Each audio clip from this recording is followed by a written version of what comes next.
Thanks everyone for joining the weekly collaborative analytics workstream meeting. This meeting is being recorded. We'll post the slides into the chat box in a second. I'm going to turn it over to Justin, who can drive us through the agenda. All right, thanks. Here's my next slide. So as usual, I'll start with a few updates before we move on to updates from each of the subgroups in the collaborative analytics workstream. And then we'll turn our attention to two other workstreams, the data ingestion and harmonization. Dever and Gabriel will be presenting it, and then Randy Forker will talk about the synthetic data workstream. And perhaps we'll have some time at the end for some Q&A. So next slide. So here we have just a refreshed perspective on the key stats. 63 sites now with executed DTAs. 72 sites have completed a data use agreement, which, as you all know, can allow you access to the enclave and to begin conducting data analysis in combination with the data use request process. And we now have 15 sites that have now been ingested into the enclave with data released. So next slide. This is just a screenshot.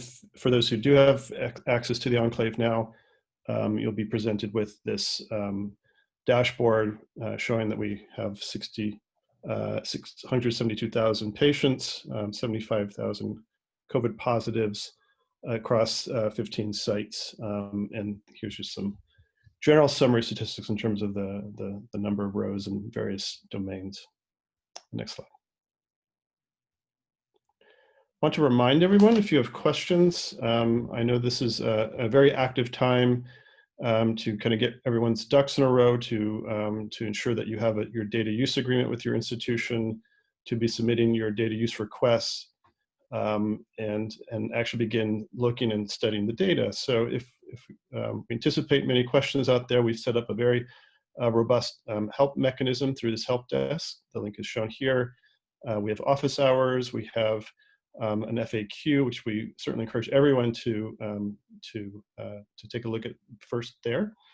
And then for answers not at the fact, then by all means submit a support request, and we have many experts in the back end who can help support you. So next slide. So 2 weeks ago, we presented this new concept of a domain team. This is really a re-engineering of the use of the task teams. And these domain teams will be focused in carrying on conversations that are in a particular topic, mostly in clinical domains, but not necessarily exclusively in the clinical domains. And this is where we hope many collaborations and conversations will be formed. So this is perhaps a slight transition in terms of the expectations of what the prior task teams, now domain teams, how they'll function. And so with that, we will be introducing an alternating cadence to this meeting itself. So this collaborative analytics meeting that you're attending today will focus on more kind of program issues in terms of how N3C operates and how one can navigate and make use of this environment. But now with the launch of the enclave, we anticipate that many of you will now be focused on domain-specific tasks, specifically around looking at the data, studying it, and performing your science. And so we hope that the domain teams is where a lot of that activity will happen. And so we want to give an opportunity for these domain teams and many of you who are working on projects to be able to share your work, present your science, discuss interesting topics. And so we'll be alternating this meeting between more program-focused content, and then on alternating weeks, the domain teams will have an opportunity to present their content. So this will be a new experiment. We hope we'll get many interested volunteers who get to discuss science and data, and many of the projects that people are currently initiating. And so hopefully we'll have robust discussions, and I think that'll be very exciting as well to now be able to turn our attention to more of the science. So the first domain team conversation will happen next week at the same time, and we'll send out an announcement to that effect so everyone here can be apprised of it. Okay, next slide. So with that, we're going to hear some updates from the different subgroups, and we'll start with the dashboards and portals. So next slide.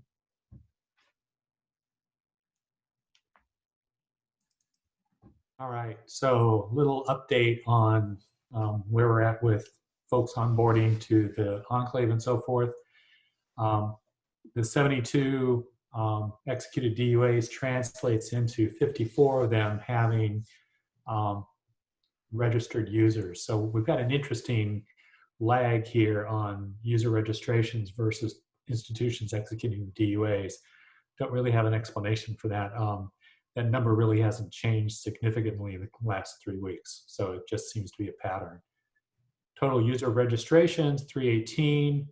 266 of those are in the process of getting onto the enclave, and 211 total users that are actually up and running on the enclave. And that number is going up basically somewhere around 10 per day at this point during the business week.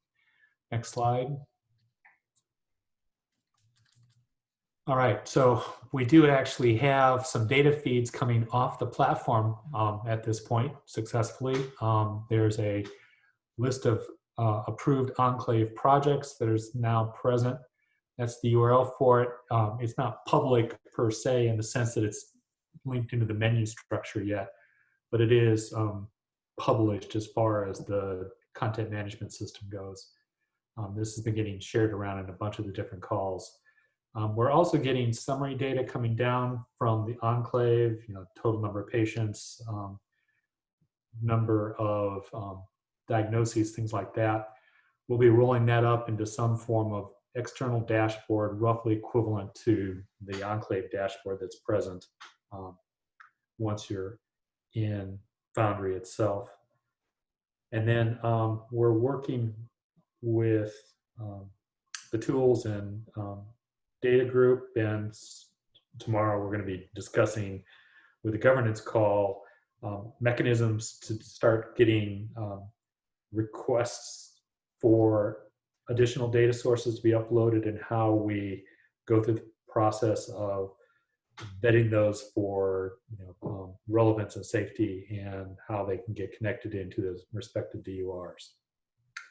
Pretty much what I've got. Warren, do you have anything?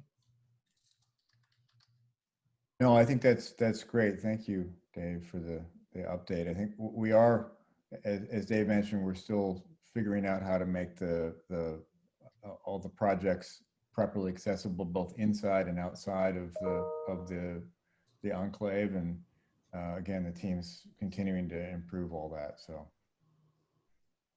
thanks. That's it for us. All right, tools and resources.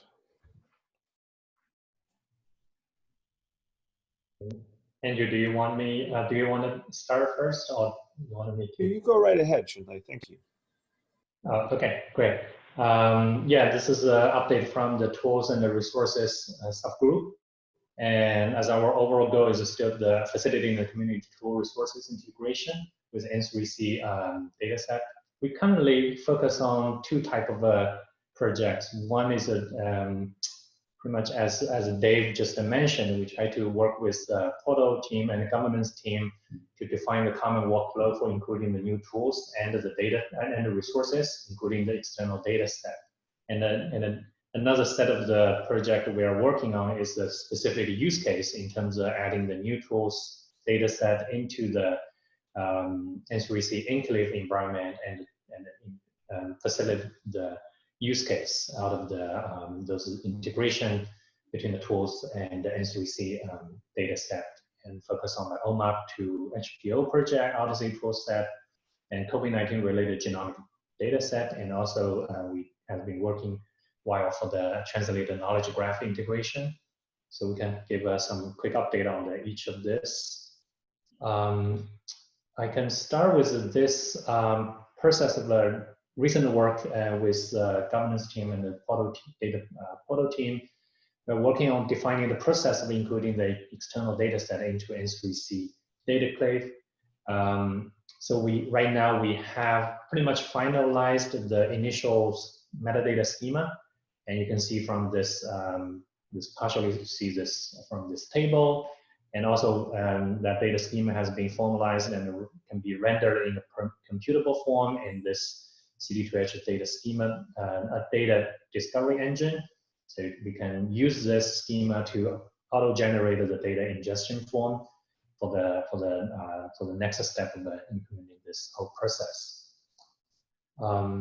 Okay, and then I have another slide about the translated knowledge graph integration update. And previously we integrated this COVID-19 specific knowledge graph or KG COVID-19, led by the effort from the Justin, Deepak, and right now this data graph, this knowledge graph has been deployed directly in the Palantir environment, so everybody can query their data set used in the analysis pipeline. There's a demo use case showing how the knowledge graph, KG knowledge graph, can be used. And the most, Charlie? Yeah. Interrupt 1 second. I think we're supposed to be moving the slides forward, but we're still on your first slide. Is that correct? Oh, yeah, sorry. I was looking at my local copy, sorry. Yes, next, yes, can we Go back. Go up? Yeah. Yeah, sure. I was waiting for the queue if you wanted me to move the, let's see if I can. Yeah, sorry about that. Yeah. Mm-hmm. Maybe one more so people can see the table that you. Yeah, right, yes. There we go. Yeah, I was moving the wrong one. Yeah, this is basically the schema table, and has been a discussion between governance team, our team, and the data team. So there's this metadata form here, and we also, you can see this and have like a more computable form rendered in this discovery engine. So this can be served as an initial metadata form, but as we go, we have this mechanism to adding more field as we go, and also updated the intake data set registration form. So, all right, and next piece. Yeah, this is as I mentioned, it is like a knowledge graph deployment update. There's a knowledge graph, COVID-19 knowledge graph, and from the Justin, led by Justin and the Deepak, and they already deployed to Palantir environment, I just mentioned. And also recent progress is we have been working with NCAS team, deployed this so-called Smart API and the BioSync backed knowledge graph. We call it a BioSync knowledge graph, deployed to the NCAS cloud. So we have it available in this dev side now, and also have the API available. And the type of use case we try to integrate can be showed in this simple demo use case. And this is pretty much repeated this kind of a knowledge reference described in this paper. Right? So from ACT2, find the related past, like endocytosis biological process, and try to find the related genes.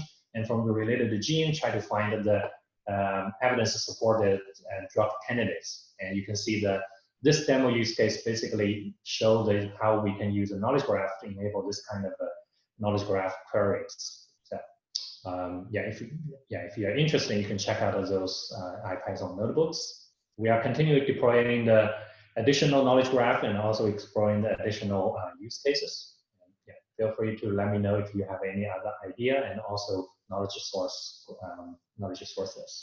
Yeah. Lee, so I'm going to try to play your straight man a little bit here, because I want to make sure if I understand what you're showing us, because it looks incredibly cool to me.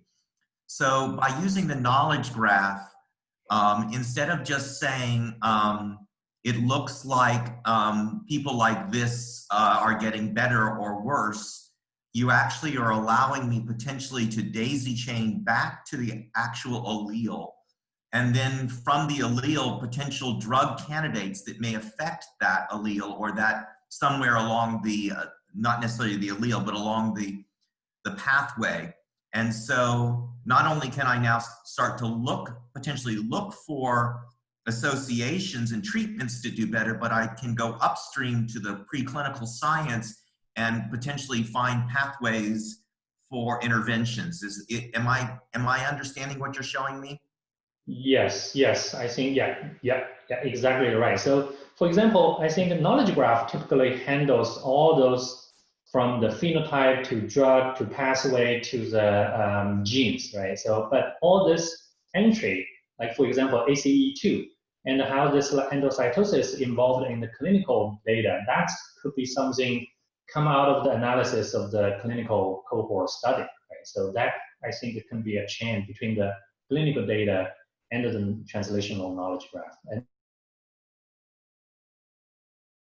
Oh, this is cool. So Chun-Li, so is the OMOP2 HPO, is that actually on the system and usable, or where are we with that? Because that's actually, I think, a lot of.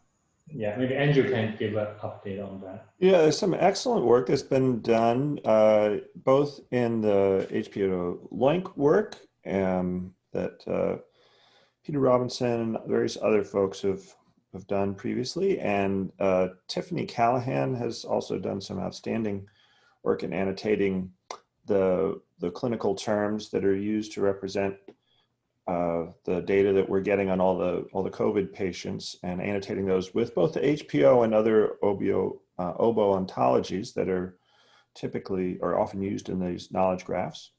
And so the current work in that area is to come to grips with how much those annotations cover with respect to particularly the conditions as the terms for the conditions in the clinical data, and moving on to other domains, and to figure out what remains to be done and complete that work. And it's progressed pretty far along, I would say. There's additional things we could go into in much greater depth, but that's the gist. It's the delta between what's been mapped and what needs to be mapped isn't unreasonably large, and there's a good strategy for covering that ground, I would say. So is the plan to wait till it's all done to make it available, or to do this in increments?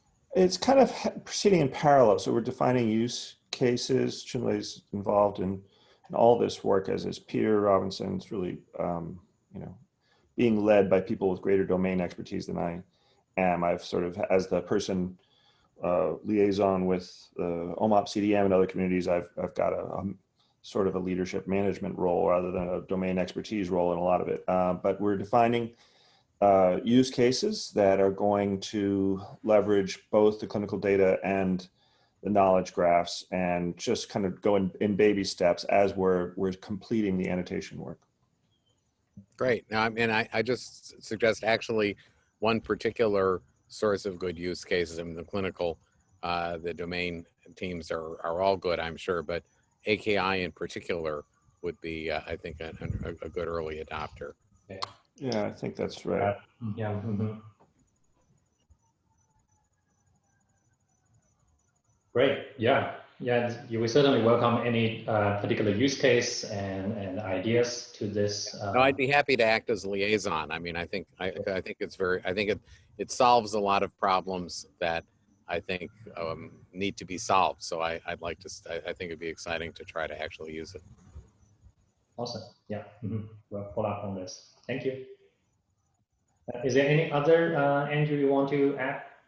Nope. Great. Thank you. One thing, I think this is so powerful, Chun-Li and Andrew, at what we're showing, and I just want to lobby that maybe one day in the future we have a deep dive on this meeting to discuss the knowledge graph and how it can be used, and how we can bring in other preclinical data sets potentially and link them. Also, I think that this is.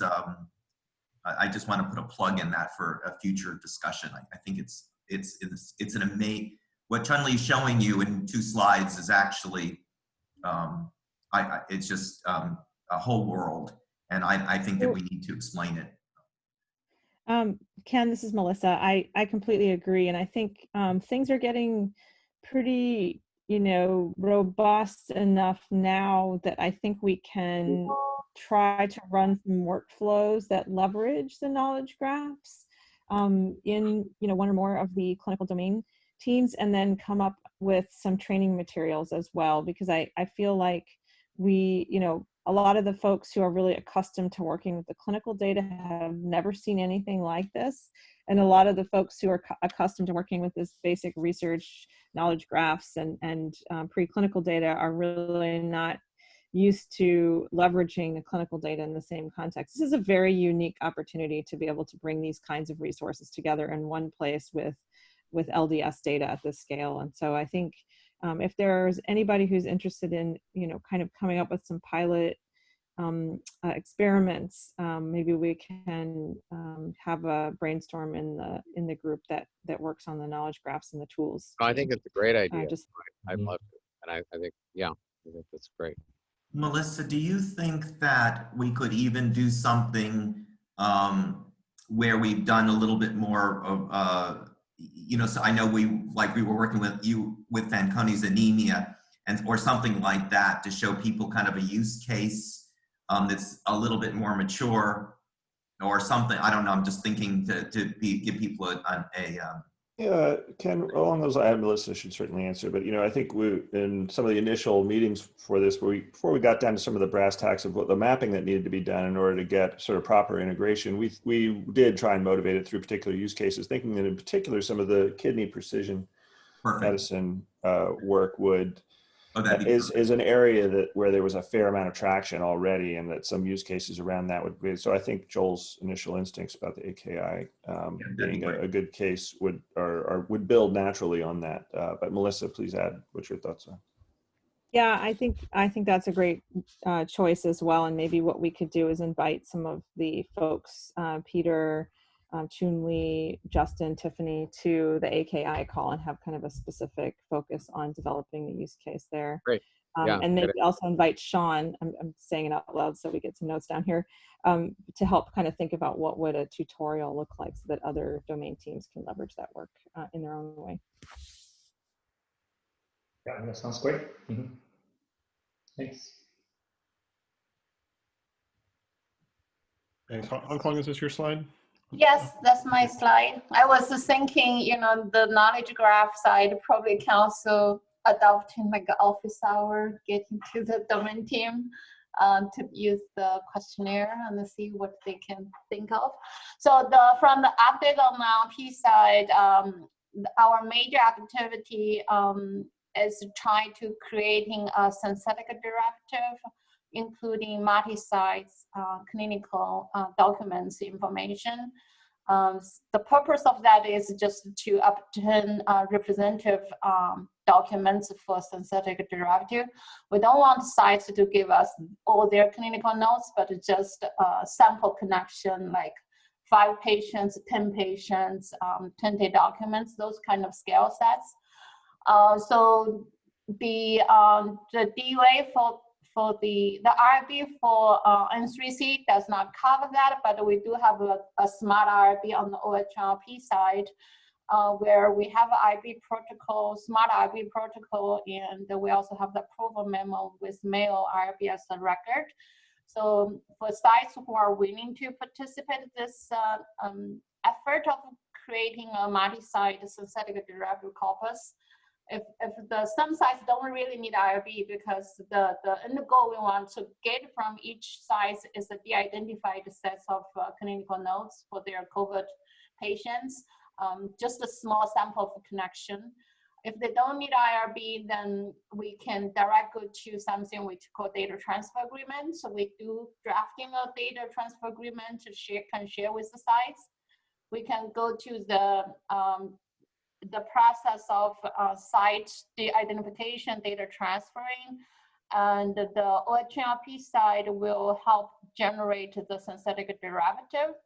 So on this shaded diagram show what we are proposing as a standard operation process. It's pretty straightforward, and the documentation about it is available in this N3C OHLP GitHub page on their wiki page. we use the one of the identification tool available through the CD2H NLP sandbox for de-identification. So that's the Medical College of Wisconsin available there. They have a notes de-identification tool.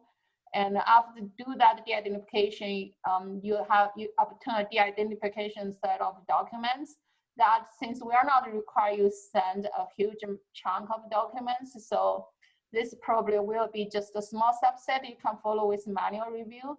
And after that, get the data transfer group and the sign up, then we can handle the, which we call gold standard creation, and try to use our process, which is developed at the OHRP for the synthetic derivative process.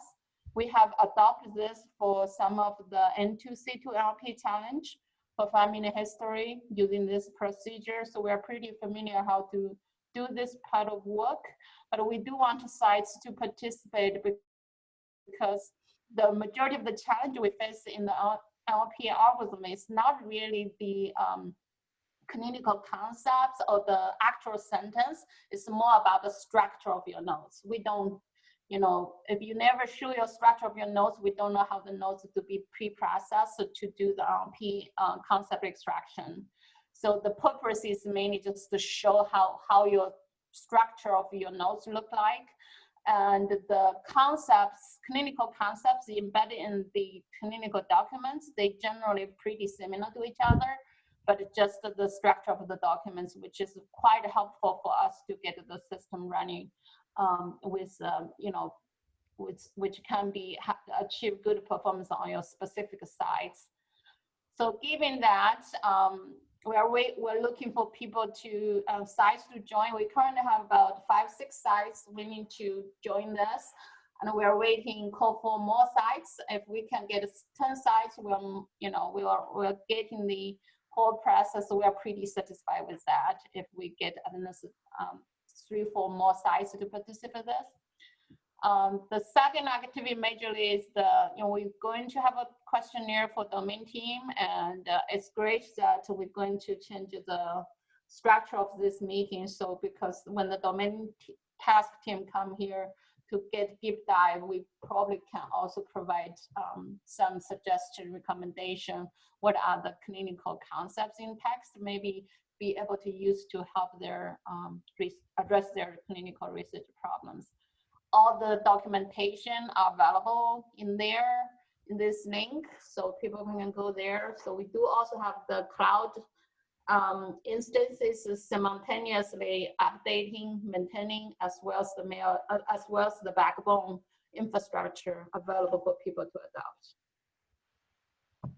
That's it. Any questions?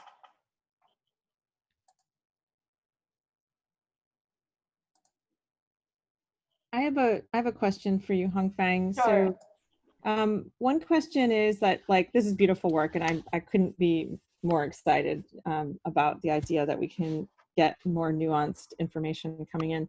Have you spoken with the NCATs, or we haven't talked about this yet on the governance group, about how would we potentially have kind of a second layer of DTAs to help support the ingest of this information alongside the currently allowable DTA transfer of data?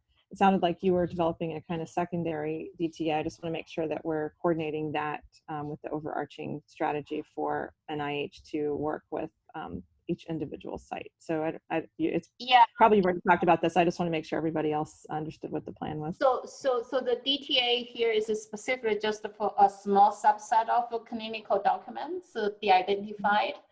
We do, Chris and I, we discussed it before, because the end results of the NLP is actually clinical concepts. It tends to be covered by the DUA or DTA from the original umbrella documents. Chris, can you chime in? I was thinking that the NLP, it's only the end results will be part of the N3C enclave. That's right. I mean, to the extent that NLP generates structured data and that structured data can ideally be rendered in one of the common data models or as an annex to the common data model, but still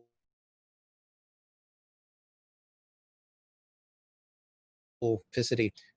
It will have to get NCAT's opinion, but I think it satisfies the criteria for the data transfer agreement that we've defined, since it's COVID relevant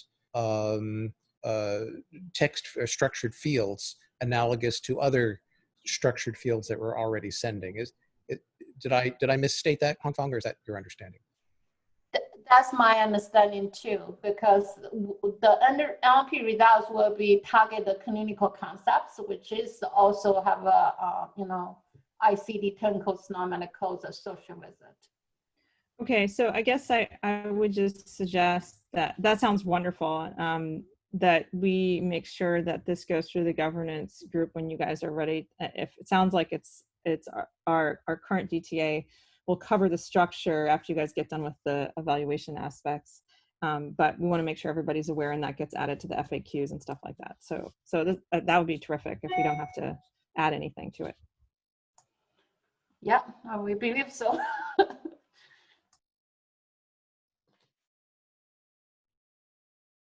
Great, any other questions? Okay, so Devera not only has the distinction of being an amazing member of the Data Ingestion and Harmonization group, but also the winner of our costume challenge last Monday. Hands down, she had the best, so congrats, Devera. Thanks. Actually, this slide shouldn't be here. There we go. Our standard. So we just wanted to do a little update from our data ingestion and harmonization bi-weekly meeting to try to socialize some ideas that we've been talking about. We wanted to make sure that we chatted a little bit more about this. And so this is a repeat. And if you have interest in, I don't know how much overlap there is between this group and our DI&H bi-weekly meeting, but that happens every other week on Wednesdays at 11 a.m. Eastern, and that's on the calendar. But what we usually do, and you saw at the beginning of this meeting, is that it's pretty standard that we use a slide to orient people to meeting participants if you're new to the work stream, but also to acknowledge individual members and their contributions. We redrew this slide to make a really make a couple of really important points, which is this organizational update, which is that really our work has evolved in the N3C project. Initially, we were focused on just a single work stream. We were focused in doing a lot of heads down work. All of us were across the work streams. And this was by necessity to get up and running, very quickly. So we got a lot of work done very over a short period of time, and now we're moving more into, in the parlance of software development, we're kind of moving more into an implementation phase, which means that we're needing to do a lot of collaboration across many work streams. So we're truly multidisciplinary. So this particular view is a little expanded to illustrate those boxes on the bottom row were where we started out, and we're still working in those areas some. But as we move forward, we're remaining pretty fluid, and a lot of our focus these days is collaborating and facilitating where our skill sets are most needed, which is kind of in the upper row of boxes. So we're doing a lot. Emily's group is leading, Emily Pfaff is leading the data acquisition group, and also working with the site liaisons, and they're doing an amazing job being connected with the folks that are contributing data to the enclave. And they have designated persons in the phenotype team to work with the sites to help, help them get their data onto the enclave, and et cetera. So whereas that this is going on really on the acquisition side, we believe with the emergence of the N3C domain teams, we sense a need for developing a corollary set of roles. We're using the term right now of a data liaison, focused really on the data utilization activities. And as the the domain teams are spun up, we want to try to connect with them. Next slide, please. So that's the purpose really of this short presentation today, is we wanted to socialize a little bit about a clinical domain team data liaison role. The primary thing that we're suggesting in this role is that we want to enhance the two-way communication now between the data curation work and the analytic activities as needed. And this includes triaging and development of any data issues, development of concept sets, support of any of the data quality SOPs we have in place, and in general, provide support to the domain teams to provide this linkage between analytics and the data activities. Now, the assumption is that the domain teams already have a wide variety of skills. And so what we want to do is kind of meet the domain teams where they are in terms of their skill set. And we have a watch one, do one, teach one model. So whereas there may be people on a domain team that are completely capable of doing these kinds of things, maybe we're not assuming that we're slotted into doing that for them. What we want to do is help support people on the teams to be able to do a lot of this work themselves, but also provide, again, this linkage and two-way communication into some of the data curation work. The first link there is a link to the role description. We're very interested in your thoughts about this particular role and to provide us feedback on the scope and the way that we might approach all of this.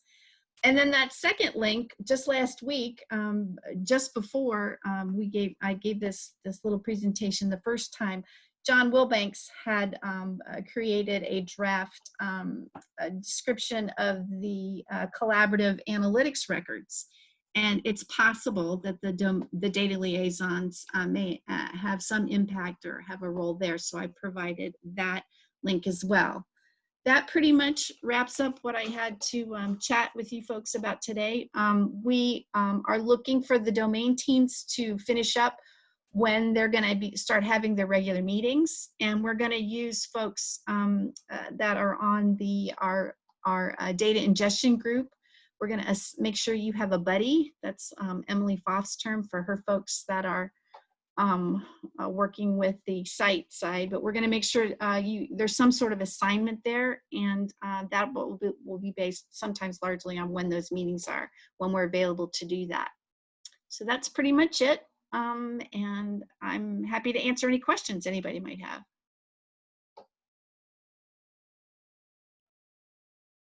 Pretty straightforward. Okay. Thanks so much I appreciate the opportunity to be able to take a little bit of your time today.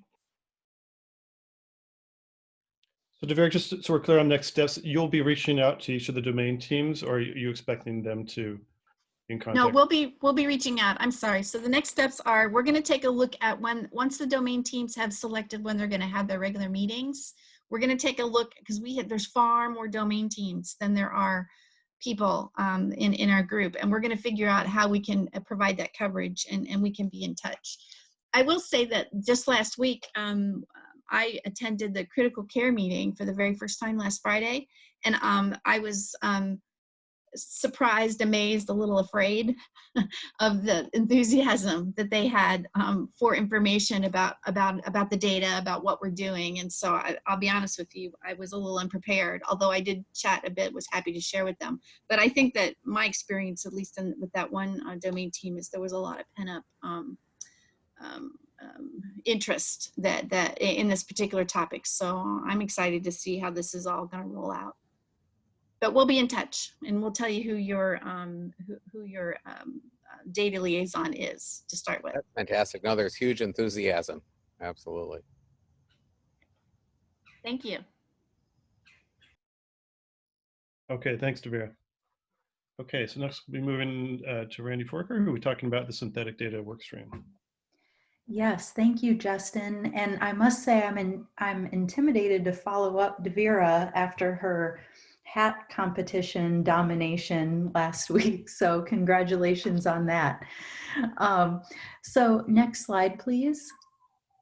I just wanted to provide this group with an update on what we've been working on with the synthetic clinical data validation subgroup work.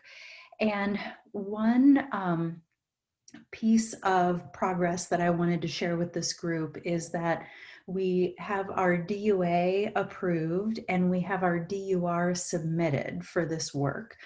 And so we'll hopefully be hearing soon that we're given the green light to proceed with this particular set of use cases.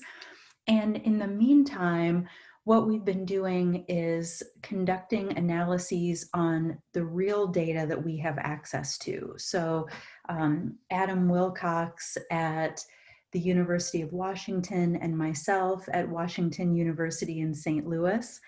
And then we've been using our Thursday meetings, which is the synthetic clinical data validation subgroup meetings, to really hone in on the limited data set features that we want to ultimately include in these analyses. We've been running queries and conducting analyses aligned with these 3 use cases on computationally derived data from the Washington University in St. Louis instance of MD-Clone, just to test to see how this will work and what considerations we need to make when scaling it to N3C. And then later on this week, I think in place of our Thursday meeting, Adam and my team will be receiving training on using MD-Clone in the Palantir environment. And so we're looking forward to doing that because we're getting ever closer to being able to conduct these use cases on the national data set. Next slide, please.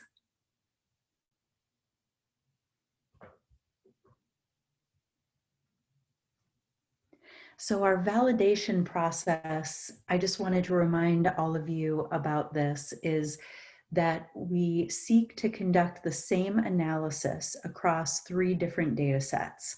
One is our gold standard, which is the real data set, the limited data set. And then the other 2 data sets that we will derive from MD-Clone are the synthetic data set, or the computationally derived data set, as well as the original MD-Clone data set that's downloaded from MD-Clone, not in the limited data set OMOP data model, but rather in the MD-Clone data model. So across these 3 data sets, we seek to compare the results of each of the 3 use cases quantitatively and qualitatively. And what I mean by that is we want to first and foremost test whether the results are statistically significantly similar or not between the limited data set and the other 2 derived data sets. But then we also want to interpret those results and any limitations or differences therein in order to inform the N3C community with regard to what these computationally derived data sets can be used for and are useful for, and what the limitations might be in that regard. Next slide, please.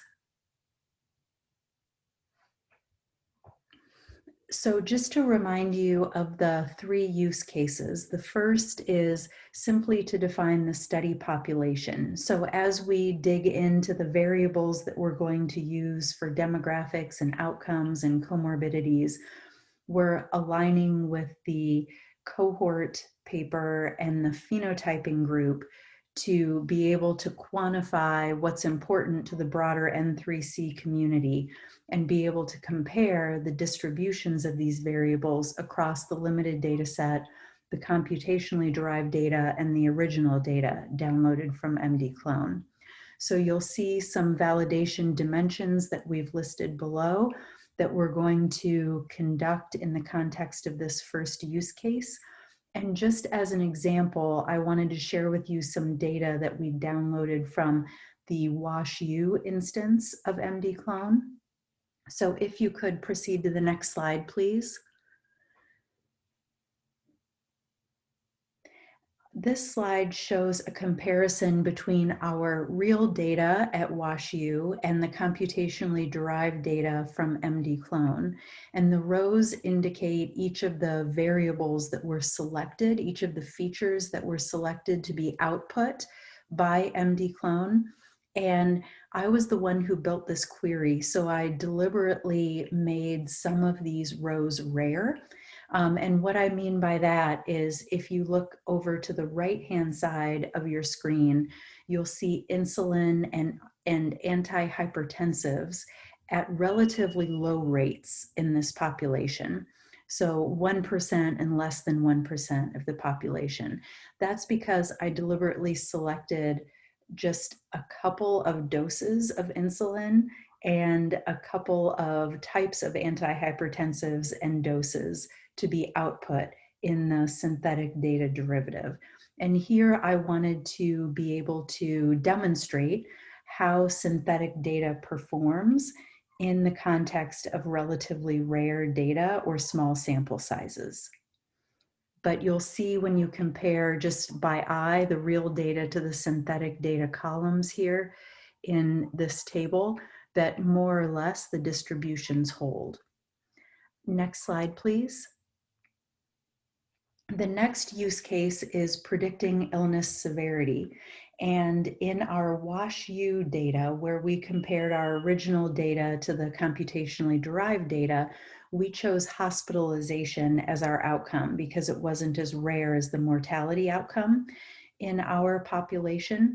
But we are leaving open the opportunity in the N3C environment to explore other measures of illness severity.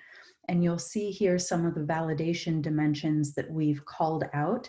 And one that we're particularly excited to explore is the third bullet point under validation dimensions, where we train on real data and test on real data as the gold standard, and then train on synthetic data and test on real data as our test case or use case to see how the data perform. And I know with feedback from this group and others in the N3C community, we also want to more deeply explore the feature importance, and particularly in the context of the real training and testing versus, synthetic real use case. So next slide, please.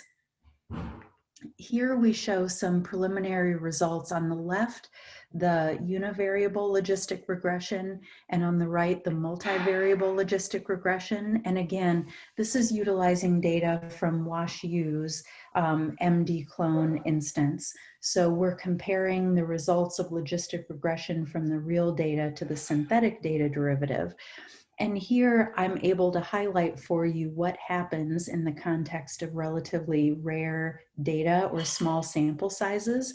And I'll point you to the insulin and antihypertensive rows, where you'll see that these variables are unstable in the real data and the synthetic data. So you'll see that in that way, the synthetic data performs very similarly to that of real data in the context of sparse cell sizes. But then you can also see where there's sufficient data in the other rows of data that the real data is statistically comparable to the synthetic data. Next slide, please. And I just wanted to remind you all of the last use case that we're going to be exploring. Last but not least, we want to evaluate the geospatial distribution of COVID cases and outcomes like hospitalizations and length of stay. So here we're going to look at the zip code distribution of these particular outcomes and the patterns associated with these outcomes as it relates to social determinants of health. So we've been working very closely with the social determinants of health group in order to pre-specify, if you will, the social determinants factors that are most important to the N3C community.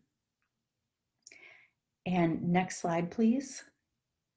Here, I just want to open things up in terms of any questions that you have about our next steps or anything that you would like to add to these use cases as we continue to develop them. So thank you. Thanks, Randy. I might start with the first question. Do you have mechanisms to evaluate data leakage, and to the extent that LDS or de-identified data might be leaking into the synthetic cohort? We do, actually. So we are exploring methodologies in this regard. And Justin, we're not quite ready for prime time in terms of those methodologies, but I would like the opportunity to present some of the methodologies that we're considering to assess for data leakage and the potential impacts on the performance of the data, if you will. I'd like the opportunity to present to this group to get feedback, just preliminarily, on some of the methods that we're considering. Absolutely. Okay, so we do have time for other questions.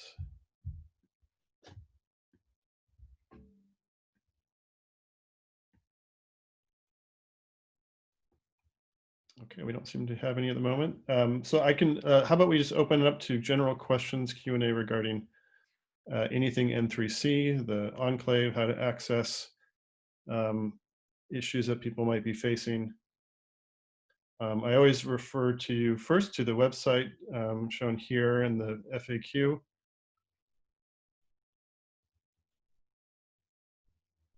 Okay, as we're waiting, if people have questions that they're formulating, I just want to, we've had more participants join since I announced that we will be using this time slot to alternate between the more program-facing topics, which is what you have today, with domain team activities. So next week we hope to have our first meeting at this, again at the same time, part of the collaborative analytics call, to focus on where domain teams have the opportunity to discuss their science, their activities, issues, and hopefully have more of a scientific focused discussion. So just a reminder, and this will be, the success will of course depend on all those who are working on projects and part of domain teams.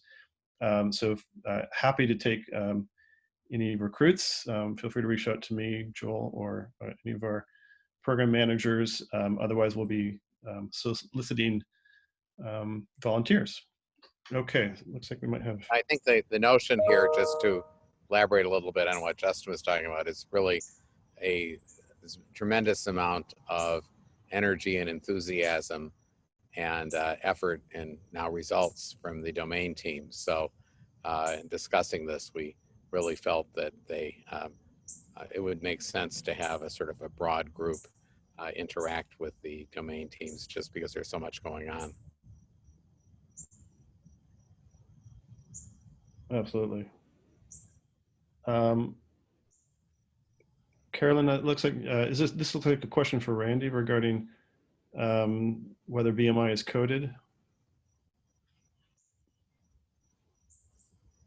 So that's interesting. So in our data, BMI is, so our meaning WashU's data, BMI is calculated. And I don't know, I can't speak to the prevalence, if you will, of BMI in the N3C data. That is how many sites are reporting BMI and what the missingness is. But what you saw just now was reflected in our WashU data, which is primarily inpatient data. And so if they hadn't been seen in our system as an outpatient previous to their COVID diagnosis and related admission, we wouldn't necessarily have their body mass index in our records. So that could be an artifact of what you are seeing in our data. Okay, thank you. Yeah, and sorry, I was in and out of paying attention, but that was just WashU data that you were showing. That's right, yes. We wanted to do a proof of concept using the MDClone platform that we have installed locally before we scaled it to the N3C environment, just working out the kinks So I do appreciate that question. Randy, it looks like we have a question regarding temporal aspects of the synthetic. Is that preserved or is that considered in the synthetic cohort you have? Yes, it is indeed. So we don't have that reflected in our preliminary results that I showed you today, but we do intend to incorporate that moving forward because the temporal aspects of the data are preserved in the computationally derived synthetic data sets from MDClone. So we will have some analyses to show you moving forward utilizing these data in that regard. Particularly, we've done some preliminary looks at COVID positive diagnoses by median household income and how that has fluctuated over time and how it possibly aligns with some of the stay-at-home orders except for essential workers. So I think that we'll have some results that are of interest to this community, but also the social determinants of health working group moving forward. It's interesting. How does it align? Just as a sneak preview. Yes, so I don't have anything to show you, but I can describe to you. I can do some hand waving and tell you that earlier on in the pandemic, we had more higher income individuals diagnosed with COVID, or at least individuals living in higher income neighborhoods, which might mean that these folks were more mobile early on in the pandemic and perhaps returning from travel and being diagnosed. And then later on in the pandemic, the socioeconomic distribution shifted to a lower socioeconomic distribution such that people living in lower median household income zip codes were being diagnosed at higher rates as compared to their higher income counterparts. And this could be the effect of the lockdown, people able to stay home and work from home versus essential workers that had to be out and about and thus being exposed. So that's one hypothesis about what we're seeing there. Mm. Great. I think we can squeeze in one more question here, and this is regarding the N3C concept sets that are in the Object Explorer. The question is how are these validated and kept in sync with the official phenotype definitions on GitHub? I suspect he's referring to he or she's referring to the concept sets that OMOP has been curating, I believe. Maybe Andrew Williams, if you're here to, or someone, maybe Devira from the DINH group. We just have to ask the questioner, I think. Are you asking about, are you assuming that that is what they mean and asking for the answer to it? Yeah, Devira is going to be the better person to answer that. I can also speak to this. It's Kristen Koska on the phenotype team. I'm an OMOP expert. I guess the question, just to clarify, are you asking if there's concordance between how the phenotype pulls concepts and the concept sets for building for the cohort paper? Is that the question?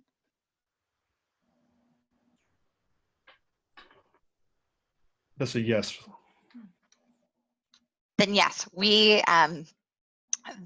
there's a lot of effort going on right now, and I think Harold Lehman is creating SOPs around kind of how people can use and reuse these knowledge artifacts. I know Devira is also working to clean us up. We are very much in lock-sync, trying to use the same concepts across both the phenotype script as well as how we're doing analytics. And Devira, would you like to comment on that too? I know we're still wrangling this beast.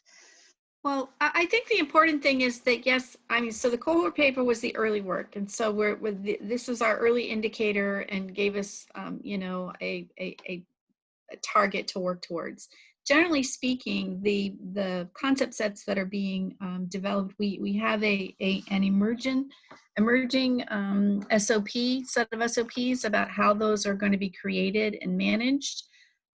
But that's not to say that if you have another use case or you have the need for additional concept sets, that we can definitely facilitate creating those for you. So I hope I answered both questions. On the one hand, we're early on, we're looking strictly at the what's been requested for the cohort paper because it's the direction that we got. But longer term, we are looking to do a good job curating knowledge artifacts in a standard process in such a way that it assists everybody using the enclave. Okay, great. We're out of time, so I want to thank everyone and all the presenters, and see you next week. Bye. Thanks.